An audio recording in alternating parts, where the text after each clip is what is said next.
G'day guys, and welcome back to Aussie Gamer. Now on today's show I want to talk about just a few things that are on my mind, mostly around some YouTube stuff really. We've got the comment section in a lot of videos now. You put out a comment and fanboys from both sides just absolutely jump all over the top of you. Now I've got one going on at the moment where I commented on The Last Guardian and I basically said, look, I'll play this game when they finish making it. You know, they've been developing The Last Guardian for the last 10 years. The least they could do is stop releasing these friggin' patches every damn, it seems like every other week. I know they've released 3 in the first 2 months to address issues with the AI, issues with the camera controls. And to me, it's just not good enough. You know, I see The Last Guardian as probably a pretty good game.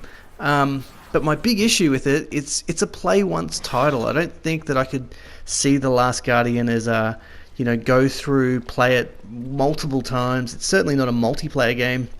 So it just doesn't make sense to me to be playing the game when it's not optimized to its, you know, maximum potential. And the state of the game as it currently sits, in my opinion, is just not up to scratch. Now, I don't care if that's coming from a Sony or a Microsoft developed game. I have the same expectation, is that particularly for non-multiplayer games, that if the game is just not up to scratch, if it's just not ready, and if it's just not delivering to a standard which I think we all come and we all should come to expect from games we pay a lot of money for. You know, you're paying full price $60 in the US. Here in Australia, we can pay as much as 99, 109 even on some titles at release. So, you know, I have an expectation that if you're going to charge me this as a developer or as a company, then you should at least deliver the quality that is expected in something like that, because I just don't think it is good enough. Now, that's just my opinion.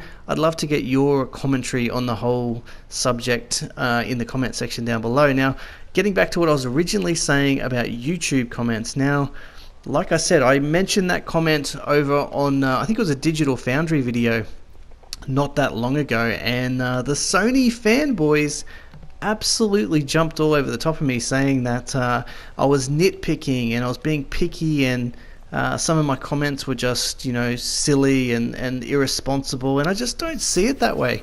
But I'd love to get your opinion. You know, am I being overzealous on some of the commentary around some of these games? You know, am I expecting too much?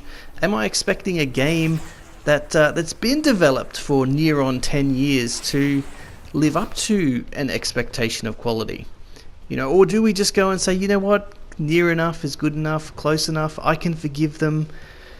I don't think so, but maybe I'm wrong. Maybe I'm looking at it the wrong way. I'd love to get some feedback from you guys. Now, I'm playing Infamous Second Son First Light here, and it's not a bad game, but I've got to say, even though it looks beautiful, there's no question about that. It's a great looking game.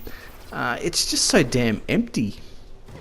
Now, I don't know if you've noticed, but I've been running around for 10 minutes and I think I've seen like 3 or 4 enemies here, and I know that that's probably not the way you're supposed to play the game. It's very much a mission driven game, but I still feel that it's just missing a little bit of heart and soul. I just, maybe it's a degree of Xbox bias versus Sony bias, and I'm happy to freely admit that. You know, I've been prepared to give Sony and the PlayStation a go, but I just can't get into many of the games. You know, I've played through Uncharted. Uncharted 4 was a spectacular game. I really liked it.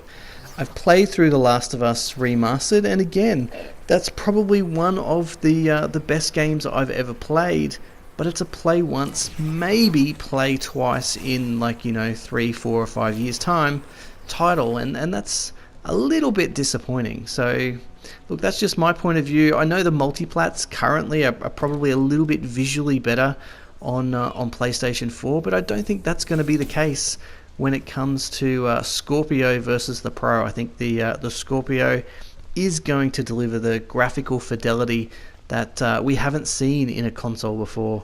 You know, true native 4K, 60 frames per second on a lot of titles, and I just think it will blow anything else out of the water. Now, I could be wrong. I could be completely off track and I could be fanboying out here, but I just think that we haven't seen the best from many of these things. Anyway guys, look, if you've liked today's video, please remember to hit that like button for me. If you're new to the channel, don't forget to subscribe, and as always guys, get involved in the conversation via the comment section down below, and I will see you all in the next video.